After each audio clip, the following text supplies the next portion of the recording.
Actually, I came in here the other day and said I'm officially overwhelmed.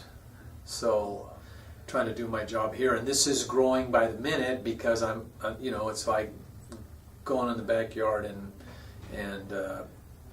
you're gonna completely landscape the backyard, and you start lifting rocks and finding things and stuff like that. So that's been another challenge of this, but we'll be okay. We'll get through that part. So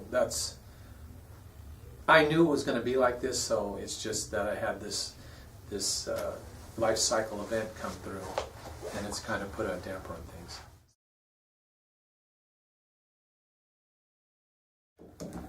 Yeah, take care of your family first, and I think most coaches know that. But I'm thinking back to my younger coaching days where it was really, I was pushing that. Mm-hmm. I was pushing that for the time I was spending doing it and whatnot, and the kind of jobs that some of us take as coaches in some of the, for lack of a better word, some of the jobs that some people don't find too enticing, those jobs tend to take more time if you're really going to do them right, because there's just a lot more involvement with the kids' lives and stuff. So you gotta strike a balance. Do that. So my advice to young coaches: find people that are good in those areas. For example, my job at Edison for 9 years, I ran a store out of my room because the economic business base around the school and the community was, it's not very developed, and so I just didn't have people in the community I could bank on, and some were very helpful, but I'm also not very good, because you got to really go out there and hustle and look at people and meet them and shake hands, and there's something about me that I have a real problem asking for money, just asking for it outright. And I've met other coaches that are not that way at all, and they do really well with fundraising. So, I would pass that on to someone else. So the only requirement on coaching gear is that it's just it might seem silly to some, is we want to wear dark shirts when the kids are wearing white uniforms, and vice versa. Okay. We just want the kids to be able to pick us out on the sideline if we're talking to them.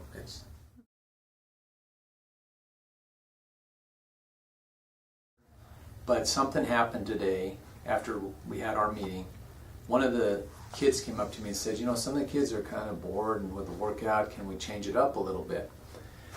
The previous coach had, and I know it's legit, because one of my former players who played at University of Arizona helped him last year, and he said, you got to see what this guy does in the weight room. It's really great. So all this time I've assumed. Basketball, please report to Coach Avila in S30. All girls JV basketball team, please report to S30 and see Miss Coach Avila.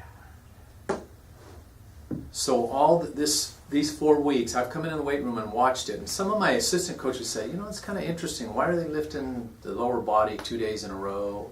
And there's some things that didn't fly. I thought, well, maybe that's the genius in it. He knows. Well, I found out today when I asked him, well, what's wrong with the workout?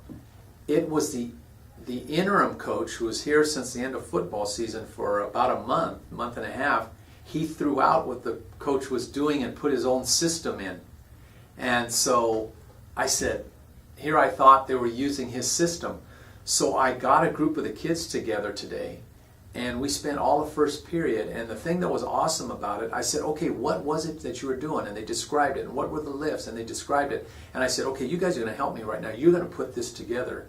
And so that sense of ownership, the weight room's going to be so awesome next week, I already know. Because I said, okay, what do you want to do on Monday? Well, we got to do the bench, and then you do these 3 auxiliary exercises, and you do this, and these are really great. And they were like, their voice level kept going up because they were getting excited and talking about how hard the workouts were and how they missed those workouts. So we're back.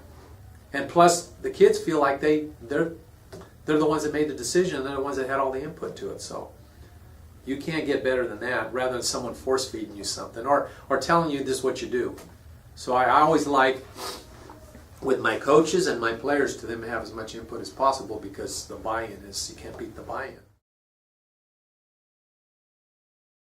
We want to look at them fundamentally. We're going to work on fundamentals, but fundamentals get old for kids, so eventually they want to run some plays. So even though we might not think we're ready to run plays, we'll most certainly run a single play the very first day, so the kids can kind of feel like the pieces were put together.